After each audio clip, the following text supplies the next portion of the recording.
Extra, extra! Read all about it! Welcome to the Empire's Recap, and today we will be going over the chaos and drama of our somewhat respected rulers. This week, news from the recap crew has come in saying even though this episode is short, sorry Joel, due to the number of uploads, we did our best to make this week very pog. And I am contractually obligated to say that. Let's get to the madness. Today, I want to possibly expand on this area, maybe move my cows that are a little over-infested. Sorry guys, these living conditions are just not ideal for you. You're literally in a pit. Yeah, please do not call PETA on me, you guys. I swear I will get them in a better situation. Sorry cows, but pirates always have priorities, and the crew comes first. Joey finally remembers the map he found in the Skull Fort with directions to another of his missing crewmates, and sets to sea for a rescue mission. He runs into an unusually talkative skeleton in the middle of a typhoon, and a few shots set that skeleton's boat to sinking. Shame Joey forgot to grill him for directions to the crewmate first, but there was just something weird about that guy. In a cage floating just atop the water, Gator the Armorsmith has never been happier to see his captain. Pirate Joe paddles them home, speeding up as they pass Sanctuary. Stupid sausage and his stupidly beautiful builds. Don't look over there. Yeah, keep looking this way, because you will be, disappointed when you see the Forgotten Cove if you keep looking that way. So, good job, Gator. You know what's good for you. With Sir Piggles out on a very important journey, Joey puts Gator in the fish shop until he can gather all the materials to build him a proper home, a lighthouse to keep the ships in Forgotten Cove safe. The lanterns to light it come from Pirate Parrot Pete himself, after Pirate Joe gives him a good dressing down for drinking on duty. He's not fond of shirkers. Inside the lighthouse, Joey takes advantage of the lack of fire tick to make a lava-fueled forge for Gator to work with, once he can finally get him to stay inside. Moving villagers is the same as ever, even if they're pirates. Joey terraforms the path leading and around the lighthouse, connecting it to his storage room and finally freeing the cows from the pit. He lures a few of them back into a fenced area near his sheep, but the rest of the herd is allowed to graze on the hill for aesthetic. Decoration, if you will. Boo, bad joke, get off the stage. A quick check-in on paper production shows that Joey has built a second wing of the sugarcane farm, for once pages, and rockets, start flying off the shelves. Now if only Jimmy could get his act together so they can get in business. The sheriff isn't very happy with Deputy Fripp this week, for several reasons. Before the America trip, Fripp and many other server members came by on the stream and ended up locking Jimmy in his own jail and spawn killing him. Now, this wasn't canon, but it was disrespectful, and now there's a warden in his base. Looks like the deputy is getting fired. Discovery of the Claw is next, and the sheriff is tired of the disrespect. He needs some people who will support him, and what better way to do that than to bring in some residents for Tumbletown. With the villager operation underway, Jimmy returns to the heart of Tumbletown and finds a totally legit business selling terracotta. He arrives at the coordinates listed and finds the workings of some Tumbletown bandits hidden in a cave. There's only one solution for this. Bon voyage, Tumbletown bandits! Take two, bon voyage! Tumbletown bandits! Come on! Names, take three, double the explosion, bon voyage, Tumbletown bandits. Go! End up blowing up everything. This ought to do it. Bye, bandits!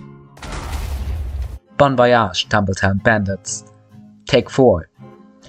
The area is pretty nice though, and the idea for a terracotta business is a good one. There isn't any boss in Tumbletown except the sheriff. He takes down the signs and declares he has taken over the business. He'll have to redesign the balloon though. It doesn't agree with the style of Tumbletown. It needs a pop with color. Great Witch Shelby is working on her magical protections for this week.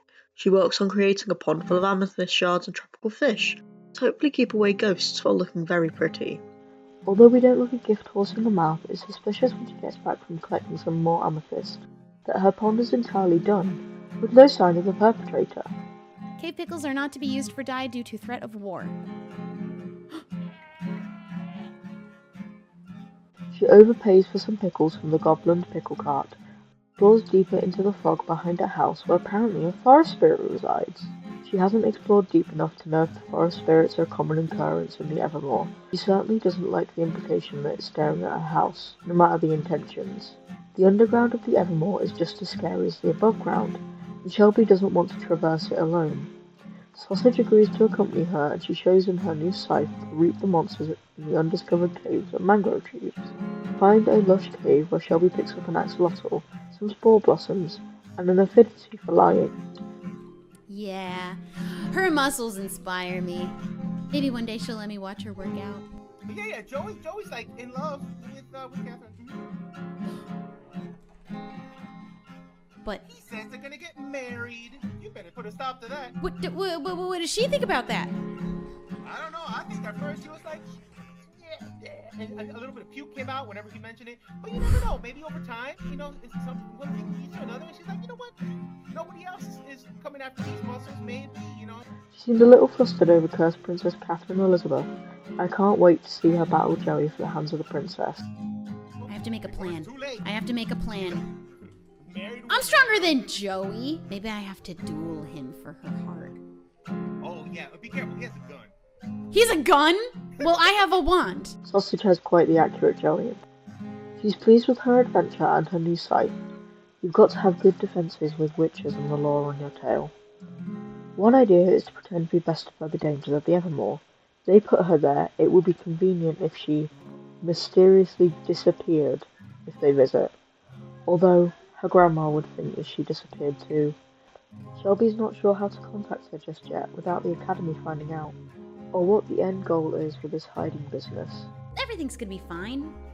Right? Doing lore is Joel's specialty, being the god of it and all. This week, Joel returns from his trip to Flip's wedding and finds Joey has left him the Stratosphere Gold. Naturally, it blows up. You can never trust a pirate. You can never trust a Flip either, seeing as he left a warden in the Stratosphere Bridge for Joel to fight. He digs inside and gets into a bow fight with the warden, though he's the only one with the bow. Fortunately, he only dies once to the warden in the bridge because he is big and tall and strong, etc. As some deep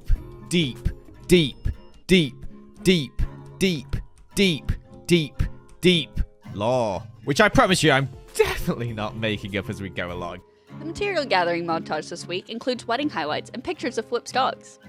He's building a temple of the Stratosphere Bridge with some warmer colors than the usual palette for Stratos. The lore is, Joel wasn't the only god. Not that he can remember who the other gods were, but anyway. The other gods are dead, and Joel and his humor remain in Stratos alone. The god of farming, whose temple Joel just built, was 10'6", which is important as they were shorter than Joel. According to Canon Deep lore, God Joel has a bit of a bad memory, but can remember the exact height of this farming god and not their name? Curious. Hermes is back in Stratos with a gift from Sausage. This week's gift is a custom-designed axe, so Joel can think of him when chopping wood. In return, Joel brings Hermes back to Sanctuary with a mini stratosphere to remind him of Joel. Sanctuary was made to help everyone who came across their lands, including the warden in the present box right outside Sausage's storage room. He made sure to rescue the spider axolotls before working to build the warden a new home with them in Sanctuary. He enlists the magic of Sanctuary to help him make a pretty cave for his new warden friend to stay in. For the safety of the warden, Sausage brings Bubbles into the banner shop. She is fond of eating Warden's whole, so she'll be a good protector of Banner Boy in case the warden escapes. Ironic that a warden escaping. The magic came through and made a beautiful mix of Sanctuary and the Deep Dark to help the warden feel at home. Now all that needs to happen is to get the warden into the cave. Phase 1 is to make a couple noise machines to bring the warden into the correct area, but it goes wrong before he even breaks the first block as a creeper blows him up and the warden shoots him. Twice. The warden gets distracted by the first noise machine. Lucky too, as Sausage has to fight a barrage of villagers right next door. He gets the warden trapped in the cave with the noise machines, and is distracted enough that the risk of being sonic boomed is considerably lower. Now Shelby needs some help on an adventure, and who better to help than the man who just transported a warden? Put stuff away before I strip anything else. I'm gonna start a stripper business soon. I'm sorry, a what? A stripper business. I strip wood for people. Right, stripping wood. Stripper, yeah, a stripper of wood business. You strip wood, which makes you you're the stripper. Yeah, the wood stripper. Yeah, the wood stripper. Yeah, that's the you know, the job title, you know, whatever. You are the wood guy. Yeah, I'm the wood guy and the stripper.